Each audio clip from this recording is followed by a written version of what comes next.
টিয়ক নিৰ্মাণ গোটৰ সংবাদমেল নিস্বাৰ্থভাৱে সামাজিক কাম-কাজ কৰাৰ উদ্দেশ্য আগত ৰাখি 2007 চনত টিয়কৰ এদল উদীয়মান যুৱক একত্ৰিত হৈ জন্ম দিয়া টিয়ক নিৰ্মাণ গোটে আগন্তুক বৰ্ষৰ কৰ্মৰাজিৰ সম্পৰ্কে আজি টিয়ক বাগান তিনিআলিস্থিত কাৰ্যালয়ত এখনি সংবাদমেল সম্বোধন কৰে।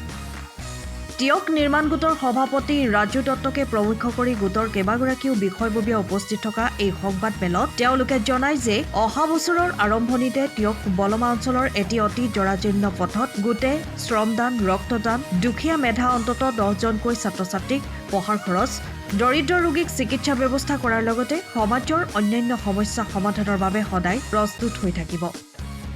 উল্লেখযোগ্য যে টিয়ক নিৰ্মাণ গোটে ইতিপূৰ্বে বানৰ সময়ত জাজিমুখকে ধৰি বানপীড়িত বহু অঞ্চলৰ বান সাহায্য, কেইবাটাও অঞ্চলত যাতায়াতৰ সুবিধাৰ্থে বাঁহৰ দলং নিৰ্মাণ কৰাৰ লগতে প্ৰতি বছৰে 15 আগষ্ট তাৰিখে ঐতিহাসিক ঢেকীয়াখোৱা বৰনামঘৰত শ্ৰমদান কাৰ্যসূচী ৰূপায়ণ কৰি আহিছে। ইপিনে সমাজৰ মহাব্যাধি স্বৰূপ ড্ৰাগছ, অবৈধ জুৱা আৰু সুৰা প্ৰচলনৰ বিৰুদ্ধে এই বৰ্ষত বিশেষ কাৰ্যসূচী গ্ৰহণ কৰাৰ সিদ্ধান্ত গ্ৰহণ কৰিছে। এই ক্ষেত্ৰত সমূহ ৰাইজৰ সহযোগিতা কামনা কৰিছে সদস্যসকলে। আজি আমাৰ মূল সভাখনৰ উদ্দেশ্যটো আপোনালোকক জনাবলৈ লৈছো।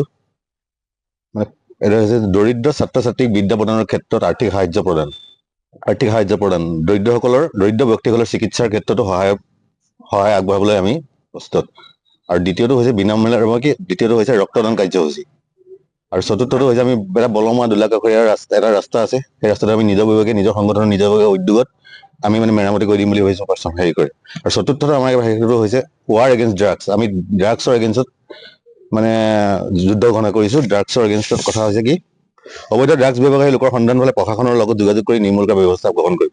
আৰু এটা দ্বিতীয় কথা হৈছে অবৈধ জুৱা বন্ধ হ'ব লাগিব আৰু অবৈধ চুলাই মদবোৰ বন্ধ হ'ব লাগিব। সেইবোৰ আমি প্ৰশাসনক জনাইছোঁ, নহ'লে আমি নিজাববীয়াকৈ বন্ধ কৰি প্ৰশাসনক চমজাই দিম। সকলো জুৱাৰীকে লক্ষ্য কৰি কৈছোঁ। আৰু গ্ৰামাঞ্চল প্ৰচলিত অবৈধ সুৰা ব্যৱসায় বন্ধ কৰাৰ পদক্ষেপ গ্ৰহণ কৰিম। আগন্তুক বৰ্ষত বলমা দোলাকাষৰীয়া পথৰ শ্ৰমদানৰ দ্বাৰা সদস্যসকলৰ দ্বাৰা শ্ৰমদানৰ কাৰ্যসূচী গ্ৰহণ কৰাৰ পদক্ষেপ। আৰু প্ৰতিটো বৰ্ষৰ 15 আগষ্টৰ দিনটো আমি ঢেকীয়াখোৱা বৰনামঘৰ চৌহদ পৰিষ্কাৰ কৰাৰ কাৰ্যসূচী গ্ৰহণ, এইটো কণ্টিনিউ হৈ থাকিব প্ৰতিটো বছৰতে। আৰু সকলো সদস্যকে সৰ্বসন্মতিক্ৰমে সামাজিক উন্নয়নৰ প্ৰতি লক্ষ্য ৰাখি নতুন সিদ্ধান্ত গ্ৰহণ কৰাৰ পদক্ষেপ গ্ৰহণ কৰিবলৈ কোৱা হৈছে। এইটো বৰ্তমানৰ কাৰ্যসূচী, পিছত হ'লেও আপোনালোকক জনোৱা হ'ব।